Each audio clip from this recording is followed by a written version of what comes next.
बिस्मिल्लाहिर्रहमानिर्रहीम अस्सलाम वालेकुम। मैं हूं आपके साथ Anaya S studio. Welcome to my YouTube channel. कैसे हैं आप सब लोग?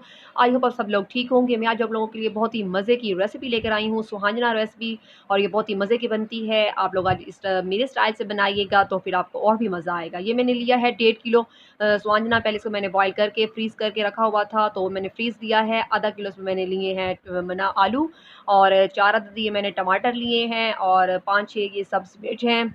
अब अपनी अपने अकॉर्डिंग भी इसमें कम ज़्यादा कर सकते हैं। और साथ में ये मैंने लिए हैं मटर, ये भी मैंने आधा किलो लिए हैं। इनको भी मैंने सबसे वॉश करके रख लिया है।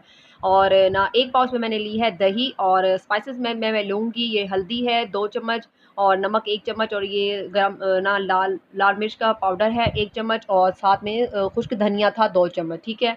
और यहाँ पे मैंने लिए है सब्ज़ धनिया ऊपर गार्निशिंग के लिए, और लहसुन अदरक का पेस्ट है वो भी 1 चम्मच, ठीक है।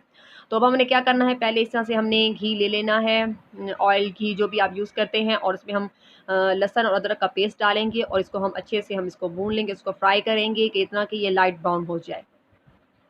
जैसे ये लाइट ब्राउन हो जाएगा तो फिर हम इसमें अपनी बाकी चीज़ें ऐड करेंगे, और ये बहुत ही मज़े का बनता है। ये सर्दियों की सौगात है। और आगे रमज़ान भी आ रहा है, तो रमज़ान में भी ये है कि आप पहले फ्रीज़ करके रख लें, तो फिर ये होता है कि आसानी होती है पकाने में। और फिर इसके बाद मैं इसमें टमाटर ऐड कर दिए हैं, और फिर स्पाइसेस ऐड कर दूँगी, और इनको हम अच्छे से भून लेंगे इतना कि टमाटर सॉफ्ट हो जाएँ इसमें। जब इसमें हमारे टमाटर सॉफ्ट हो जाएँगे तो फिर हम इसमें अपनी सब्ज़ी ऐड कर लेंगे। जो मैंने आलू और मटर लिए हैं हम इसको ऐड कर लेंगे, और उसको अच्छे से भून लेंगे। अगर आप चाहें, अगर आप आलू मटर नहीं, अगर आप चाहें तो आप इसमें इस टाइम पर जब अगर आप गोश्त में पकाना चाहें तो आप यहाँ पे गोश्त शामिल कर सकते हैं। तो इस तरह से हम इसको अच्छे से पहले भून लेंगे इतना कि इसमें जो मटर है वो भी थोड़ा सॉफ्ट हो जाए, और आलू भी हमारे इसमें गल जाएँ। जब हमारे ये थोड़े इसी इसमें हमने भुनाई कर ली है, फिर उसमें मैं डाल दूँगी ये खुश्क धनिया पाउडर वो, और साथ में मैंने सब्ज़ मिर्च। सब्ज़ मिर्च मैंने कुछ इस तरह से साबुत डाली हैं, और कुछ मैंने बीच में कट करके डाल दी थी। अब इनकी अच्छे से थोड़ी-सी बुनाई हो चुकी है, 5-10 मिनट इनकी बुनाई हो चुकी है, और ये थोड़े सॉफ्ट भी हो चुके हैं, और मसाला हमारा इसका रेडी हो चुका है। तो इस पॉइंट पर हम आकर इसमें हम अपना स्वांजना ऐड कर देंगे। ये मेरे पास फ्रीज़ था, तो इसको हम थोड़ी देर के लिए इसको हम ऐसे अभी छोड़ देंगे, ताकि ये इसमें थोड़ा-सा इसमें ये जो बर्फ़ इसमें है वो थोड़ी मेल्ट हो जाए। और हम दूसरी साइड पर आ जाते हैं। अब हम यहाँ पे अपनी एक इसकी ना कच्ची लस्सी तैयार करनी है, तो उसके लिए मैंने क्या किया है, मैंने दही इसमें ऐड की है, किसी भी बर्तन में डाल के दही, और इसमें हम 1 गिलास हम इसमें पानी ऐड कर देंगे, और पानी ऐड करने के बाद आपने इसको अच्छे से कर लेना है बीट।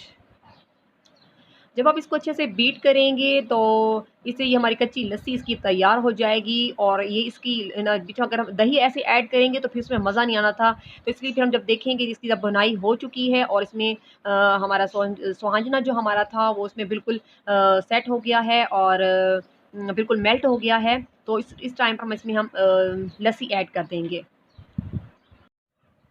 इसमें हम लस्सी जब ऐड करेंगे तो फिर इसको हमने फिर अच्छे से इसको मिक्स करना है, और ना 20-25 मिनट के लिए इसको हमने दरमियानी आँच पे छोड़ देना है।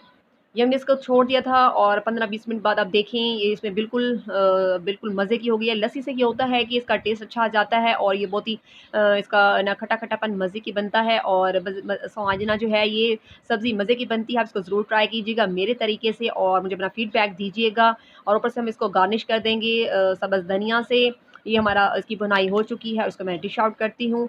अगर आपको मेरी रेसिपी अच्छी लगी है तो प्लीज़ मुझे लाइक करें, कमेंट करें, शेयर करें, और जिन्होंने मेरे चैनल को अभी तक सब्सक्राइब नहीं किया हुआ तो प्लीज़ सब्सक्राइब करें, और बेल आइकॉन को लाज़मी प्रेस किया करें, ऑल पे क्लिक किया करें, ताकि मेरी हर वीडियो की नोटिफिकेशन आप लोगों को मिल सके।